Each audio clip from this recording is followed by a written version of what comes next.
Okay, so I want to add some information about these items to your course file.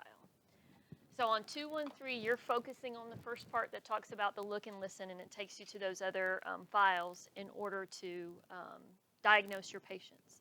But there's some structure stuff that we need to take a look at. So let's grab the eyeball one first.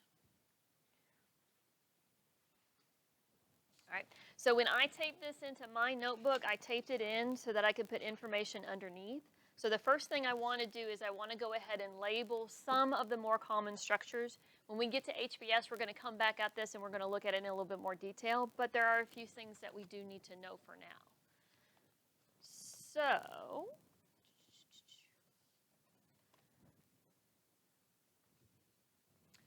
on your eye, this structure right here represents the optic nerve.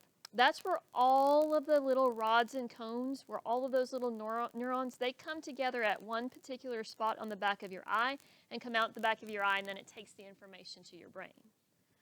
So this is your optic nerve. It's a little hard to see on this diagram, but you guys know that your eye has a lens in it. But what you might not know is that lens, it's not like hard, solid, like a piece of glass or something like that. It's actually kind of flexible. So the lens is right here, and at the end of the lens, there are some ciliary muscles. And so they're kind of like our chordae tendineae, sort of, except this is actually muscle, so it can contract.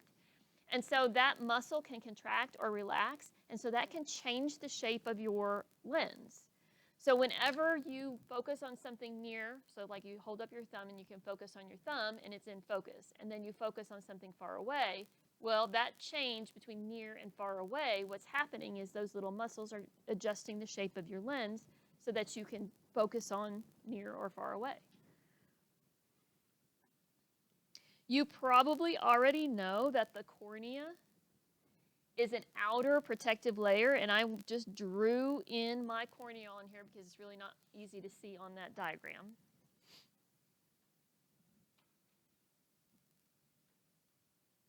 And the iris isn't really great on this picture either, but the iris is the colored part of your eye, and it's muscle tissue as well. Your pupil is basically just a hole in your eye. So your iris is able to contract and expand to make that hole bigger, make that hole smaller, to let in how much light that you need.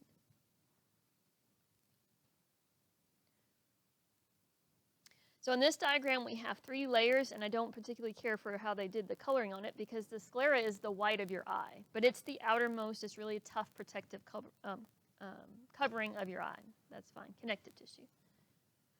The retina is the layer all the way on the inside, and the choroid is this layer in between.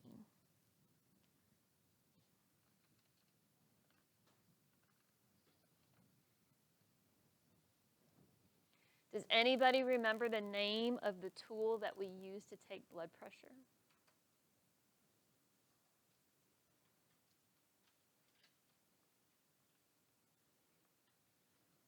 Can anybody say the name of the tool used to take blood pressure?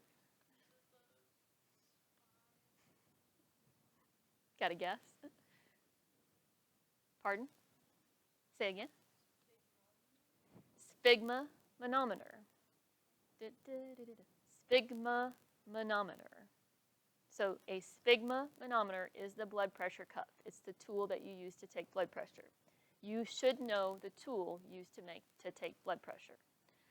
So the tool, or one of the tools, that the doctor uses to look in your eye is an ophthalmoscope.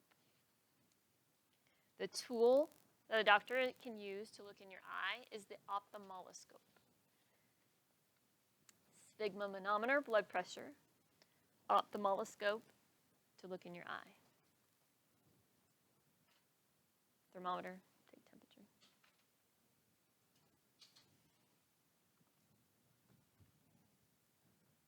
Ophthalmoscope.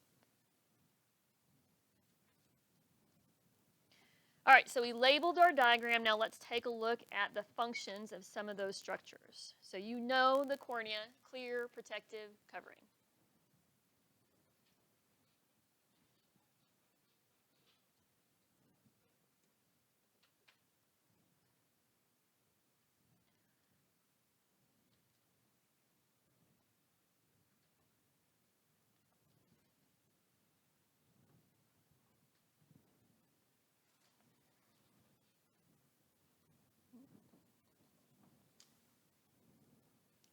The iris is the colored part of your eye.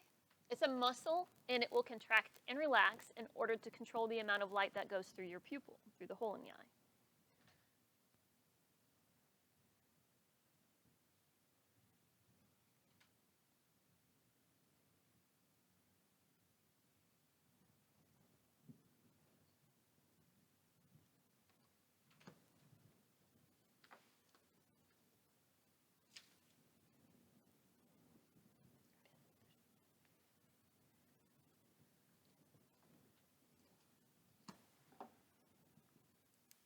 The lens, it's not, it's not solid, it's not a piece of glass. It's flexible structure, and it helps to focus your images. And it focuses the image on the retina.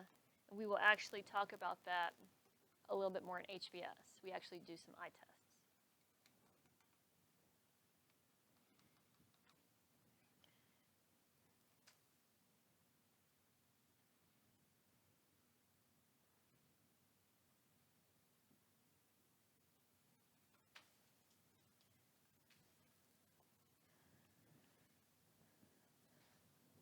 So that retina was the innermost lining on the inside of our eye, and it has the rods and cones. It has the light-sensitive cells.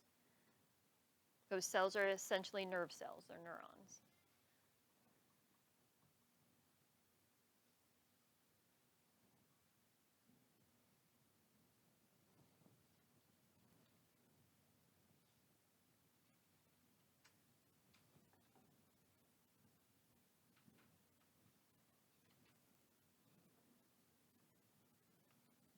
The sclera, that's the white of our eye. It's a very thick, protective connective tissue covering.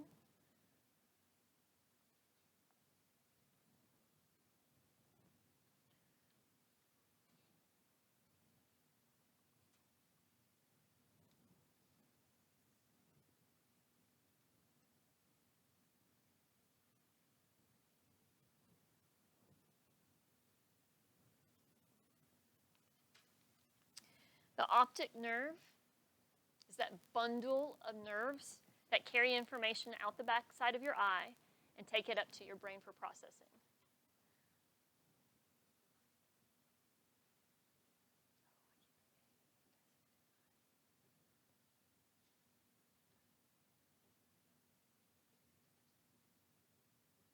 We dissect an eye in HBS. Optic nerve carries sensory information from nerves in the retina to the brain.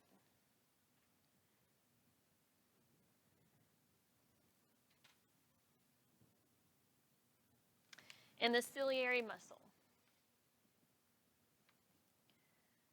So that muscle contracts and relaxes, but since it's attached to the lens, it's either going to stretch the lens or make the lens shorter and fatter. And by changing that shape, that helps you to focus on near, far items. Carries sensory information from the nerves in the retina to the brain.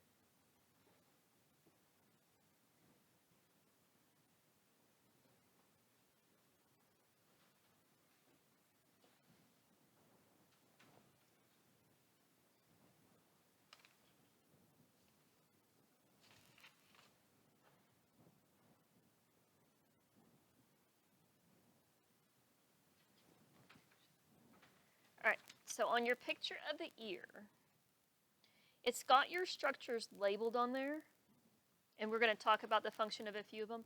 But I want you to write on the top because I want you to label this diagram, label the area of the ear that would be infected by an inner ear infection.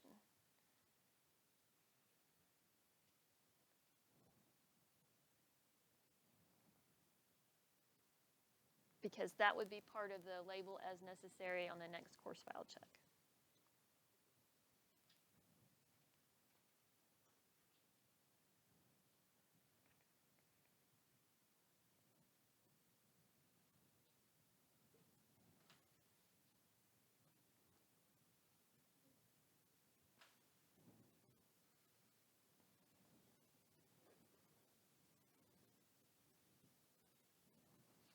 Okay. The tool used by doctors, or one of the tools used by a doctor to examine your ear is the otoscope.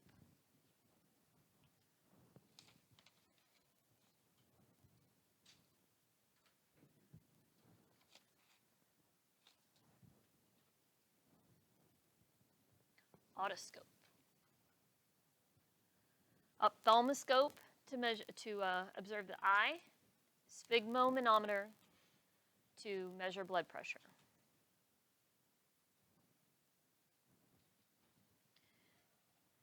Eustachian tubes are the narrow tubes that run from the middle of your ear to the back of your throat.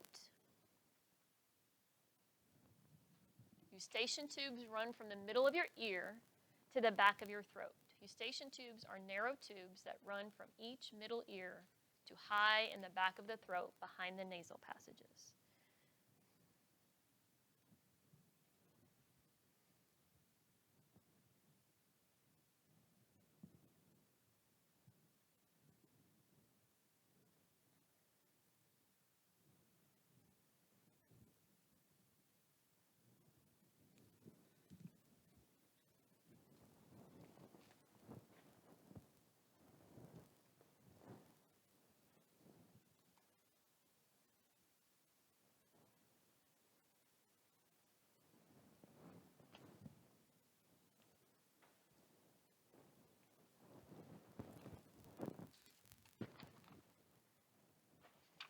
That other diagram, that was kind of for your tonsils, but it does give you a general idea. Okay, so here's your ear, here's middle ear, here's that eustachian tube that's running from the middle of the ear into the back of the throat.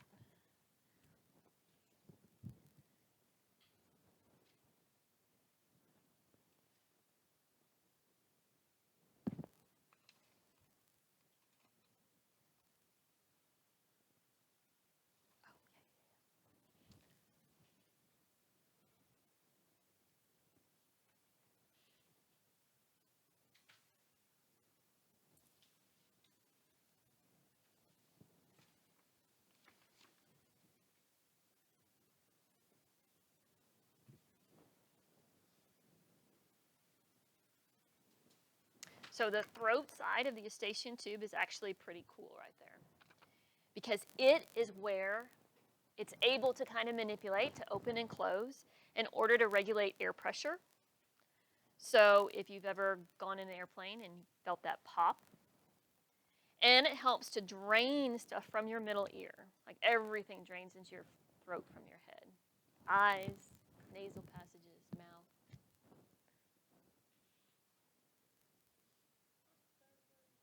The throat ends of the tubes open and close to regulate air pressure in the middle ear, to drain normal secretions from the middle ears. The throat ends of the tubes open and close to regulate air pressure in the middle ear, to drain normal secretions from the middle ears.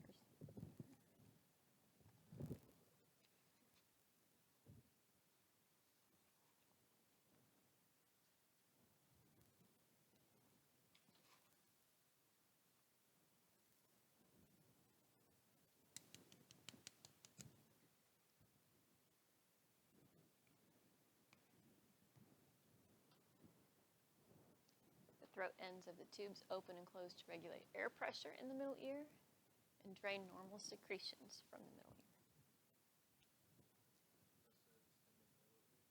The throat ends of the tubes open and close to regulate air pressure in the middle ear, drain normal secretions from the middle ears.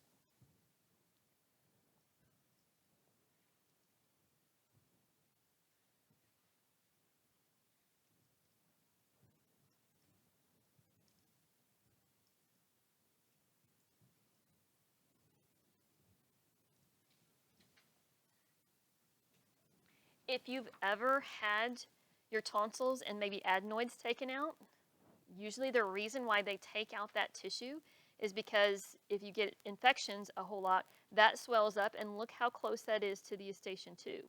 So if that swells up, it adds pressure and closes off that tube. Unnaturally, I guess would be the word I want to use. So swelling of those adenoids can block the eustachian tubes.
So that last little picture, face picture, is just kind of an interesting picture because it kind of shows you how these things are all interconnected. So ear connected by the eustachian tube to the back of the throat. Of course, your mouth to the back of the throat. One thing that this picture doesn't show that I kind of added information to is the fact that your tear duct also leads into that cavity and then drains into the back of the throat. So your tear duct or your eye, it draws into nasolacrimal duct. Nasolacramal, nasolacrimal duct, and that leads to the nasal cavity. So here's my nose. I labeled it nose because I can't draw. Here's my eye. Figured I could tell that's an eye, but you can label it if you need to. So this duct right here leads down in this duct right here leads down into that same area, into that same passageway. So those weird people that like shoot milk out of their eye because they snorted up their nose, well, that's why, is because it's interconnected there.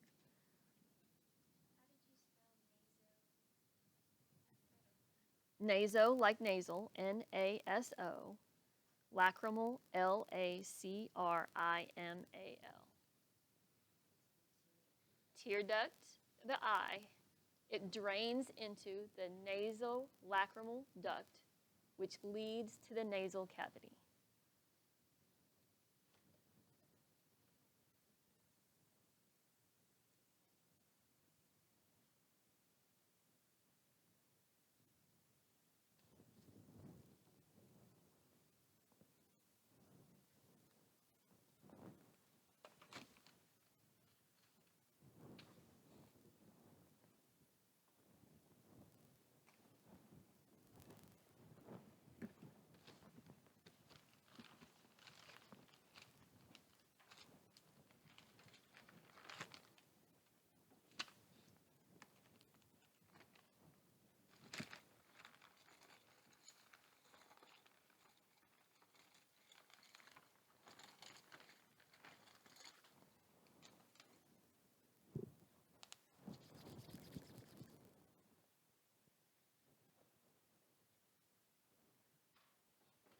When I draw a name, I'm going to want to know the normal respiratory rates.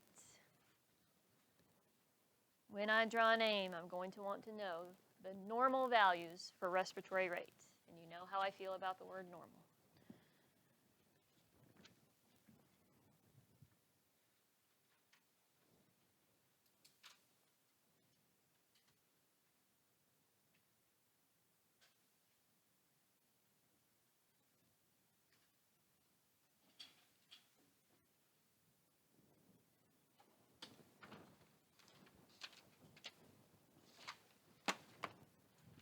All right, normal respiratory rate, please.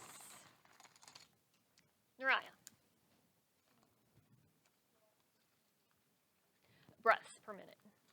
Respiratory rate, 12 to 20 breaths per minute. So remember, that's a range that really doesn't necessarily apply unless your normal is that normal.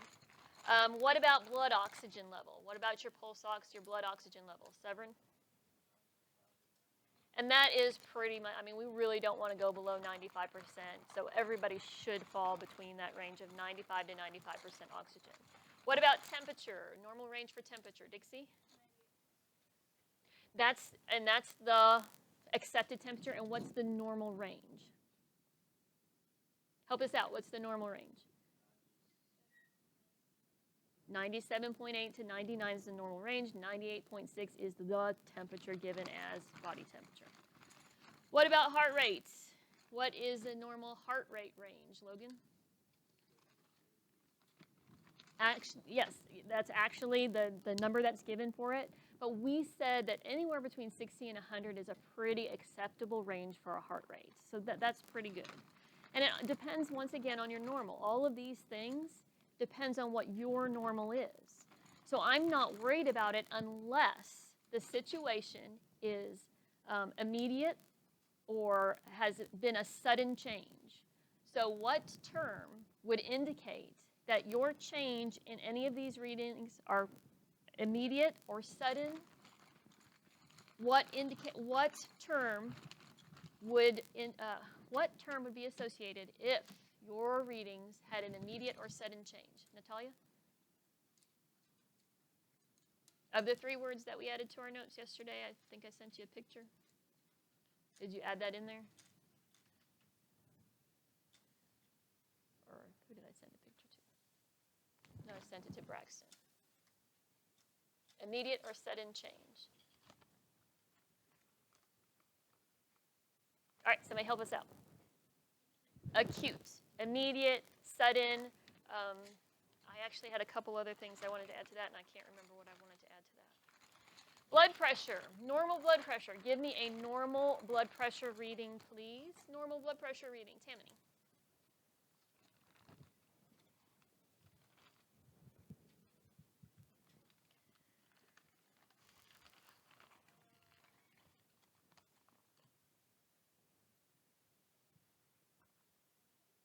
All right, somebody help us out. Normal blood pressure reading.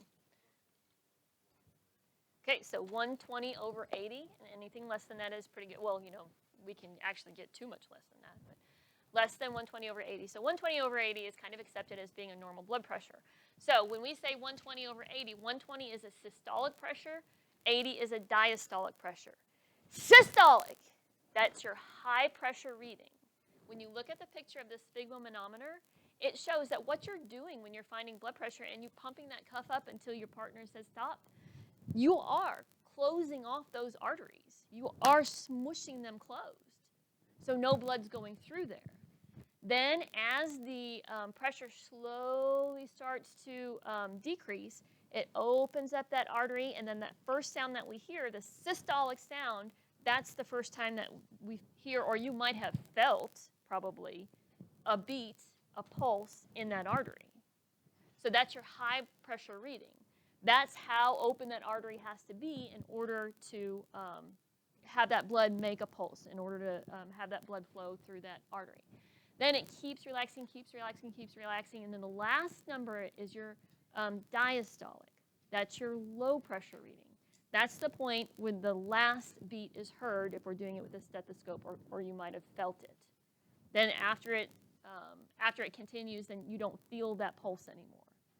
Systolic, high pressure, diastolic, low pressure readings. So 120 over 80 is really good. So fair warning. I mean, you know we're going over this stuff. Tomorrow, do you know the points or the components of a history report? And what basically you would be collecting, information you'd be collecting there? Do you know tips for a good patient-doctor interview? Make sure you have those things ready. Do you know the downfall or the pitfall of BMI? Do you know what BMI is? Do you know the tools to measure blood pressure, to look in the eye, to look in the ear? Amongst other things. But those are for sure the things that I'm definitely going to want to take a look at tomorrow. tomorrow we do run a little heavy because we're going to do the chi-squared analysis in AP Biology. I really like chi-squared analysis. I think it's kind of a fun sort of thing, but it does involve a little bit more math, and I know how y'all love math. So get ready for that. Next week, Red Ribbon Week. Next Thursday is the little trick-or-treating event. I sent you information about the November event, the canned good drive that's kind of associated with the little carnival. There is a list of things that specifically that they're asking for, but you can go ahead and start bringing it in as soon as you want.